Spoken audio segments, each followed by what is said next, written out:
first got into music was when I was a really young guy. I would have been in primary school or junior primary school, I suppose, probably primary school. My brother and I were both learning piano.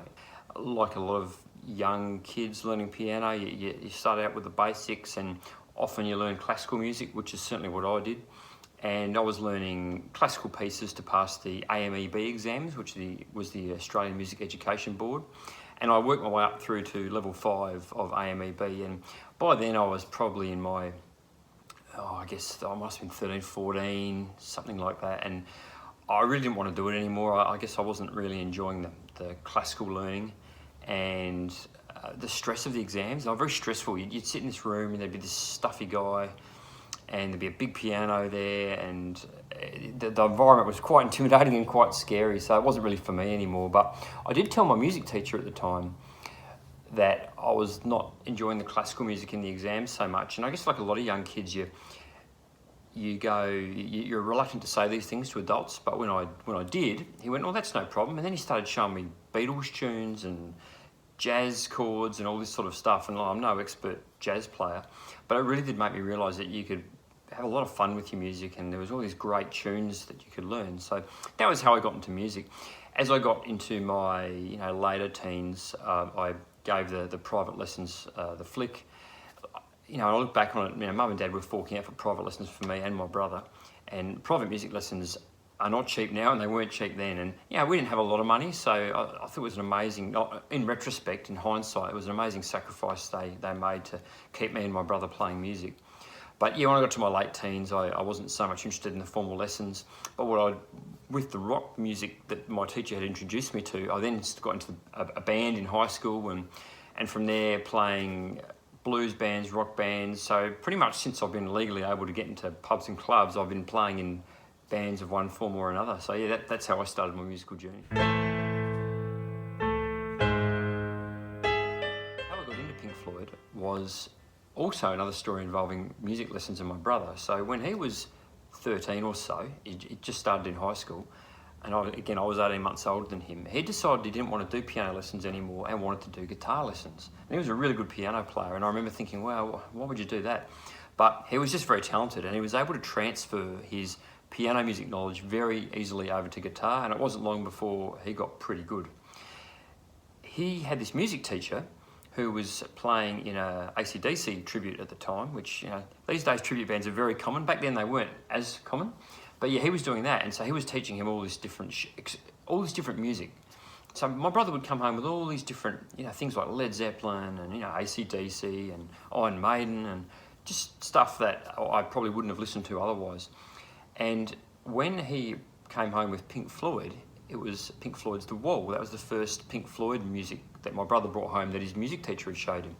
And if I'm really honest with you, on my first hearing of Pink Floyd's The Wall, I certainly recognised it was different, but I won't say I loved it. I was just trying to get my head around it, and I couldn't understand. It was very dark, and I didn't properly, at that age, I didn't properly understand the themes. I could hear it was saying something though, and I didn't love it at first. But what happened was, because I was listening to it so much, because my brother was thrashing it and thrashing it and thrashing it, somehow this music and the messages behind it, I can only say they seeped into my bones. And I went from not really liking it to becoming quite enamoured and almost obsessed with it, and wanting to dig deeper and understand about this mysterious band Pink Floyd.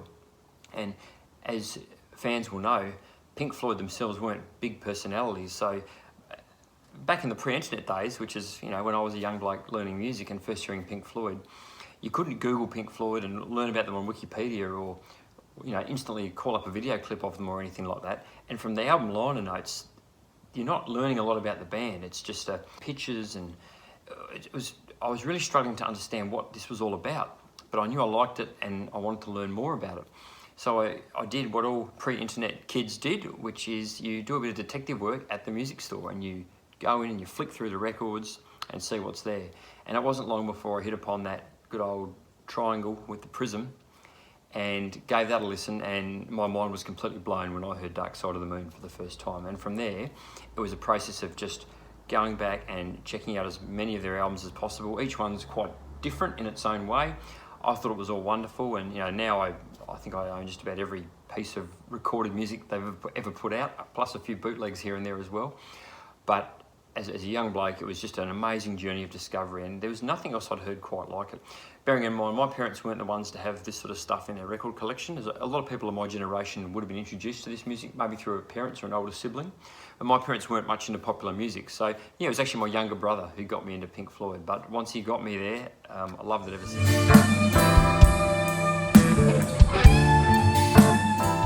My favourite Pink Floyd album is Animals. And the reason for that is when I first heard Animals, and by that stage, you know, again, I was a teenager still, and I was doing what I spoke about before, which is working my way through the Pink Floyd catalogue. And Animals, as people who listen to Animals and other Pink Floyd music will know, it's really quite different from a lot of the other Pink Floyd stuff. I think it's very much a product of the era in which it came out, that late 70s. Pink Floyd themselves were, you know, as a group, in my opinion, possibly at the peak of their artistic powers, but certainly not at the peak of their internal relationships. There was a lot of angst and anger going on inside the band, internally.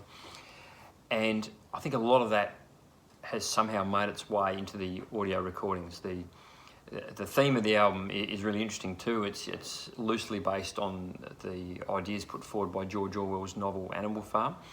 And Roger has taken that sort of loose inspiration on that theme and created some really menacing, bleak, angst-ridden lyrics. The music is equally as in your face. The album's very dry if you compare it to A Dark Side of the Moon, which has got that real wet, swampy, reverby sound. Animals is dry and crisp and harsh, and it's like rubbing up against you like a file, filing away your nerves as you listen to it. But, you know, I think the guitar work in that album is amazing. It somehow matches the lyrics so well. And I just love the way it's put together. Brilliant songs and sounds. And as a young bloke, again, when I first heard that, I didn't really know what it was about, but I knew it was about something. And it just made me feel full of emotion. And I still feel that way now. I absolutely love the Animals album.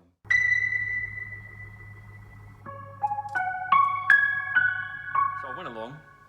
And for those people who've never auditioned, it's a pretty intimidating experience. It's like a job interview, only imagine going to a job interview and you're actually being asked to do the job while all your bosses watch you and assess you. That's kind of what an audition is. And, you know, I did the audition. I wouldn't say it went amazingly well. It didn't go amazingly badly either. I was pretty nervous, so it could have definitely gone better. I was actually more nervous than I thought I'd be. But there were two abiding thoughts that I left that audition with. The first one was how good these guys sounded. I was actually a bit taken aback with how accurate these guys were to the original recordings.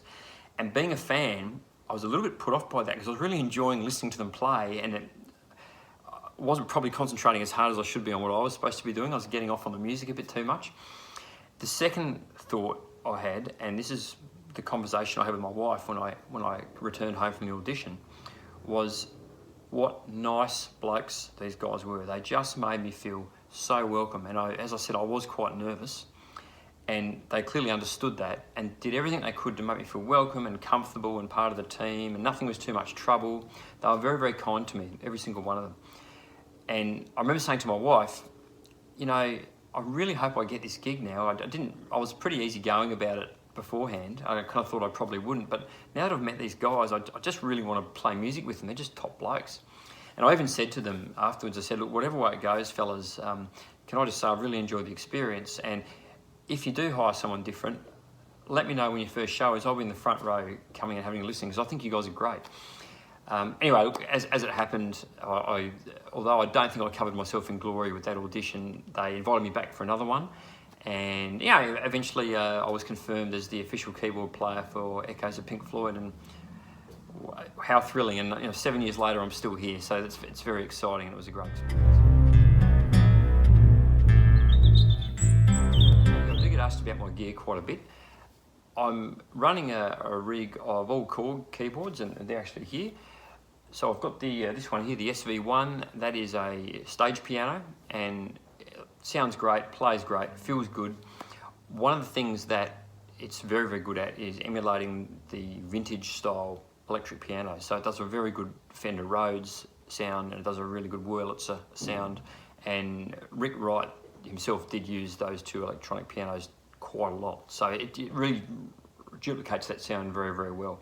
The one up here is the Chrome. This would have to be the best value bang for buck keyboard I've ever owned in my life. It's not heavily expensive to buy, but it's the sounds, it can pretty much do anything. It's very versatile.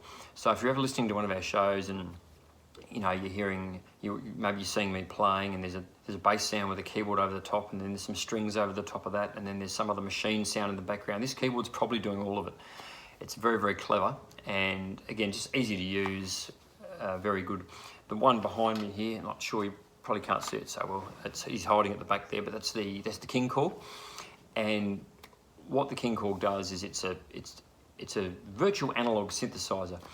It's a modern keyboard and it's digital, but it's designed to give all those lovely sounds that you would have got from an old Moog or an Oberheim or a Selena string machine.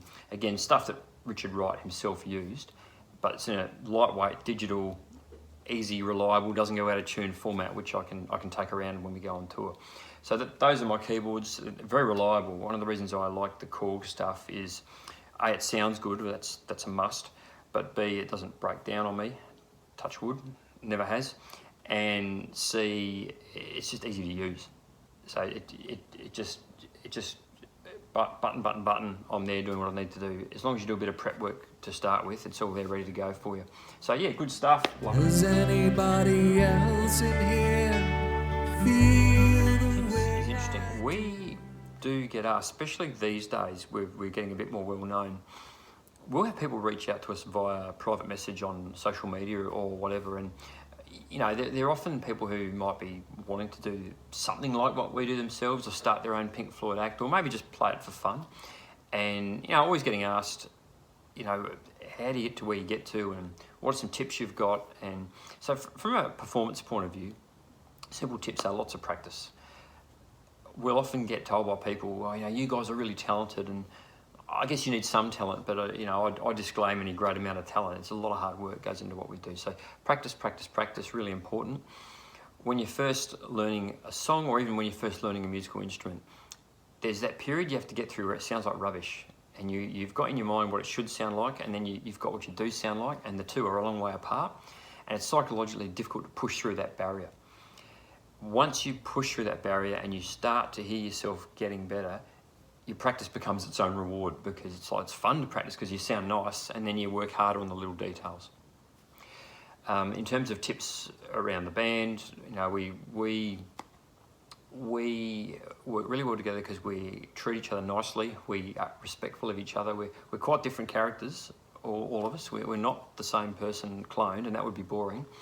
And we know when to give each other space. We know when to hang out. We know when someone's feeling down. We know when to say, "How you going, mate?" We know when to let someone have a bit of time to themselves. And that's something that you learn, but you also have to want to learn that. So from a band cohesion point of view, that level of communication is what I believe keeps it together. I've been in the band for about 7 years now, and the band's been going for longer than that. The band's been going for over 10. So something's holding it together, and I do think it's that communication and the glue. And if you can play your instrument and you're willing to get along and work with the people you work with, you'll achieve what you want to achieve in music and bands, whatever that might be. Thank you so much for all your support of Echoes of Pink Floyd over the years. I just wanted to say we really appreciate all the warmth, the good wishes, and the great conversations we have with you guys when we get out and around. We're just about to embark on a new tour, which is called A Journey Through Time. We cannot wait to show you what that is. That's something we're working really hard on, and it's just coming up brilliantly. So can't wait to tour that around the place. And until then, goodbye from me, and thanks again for all your support.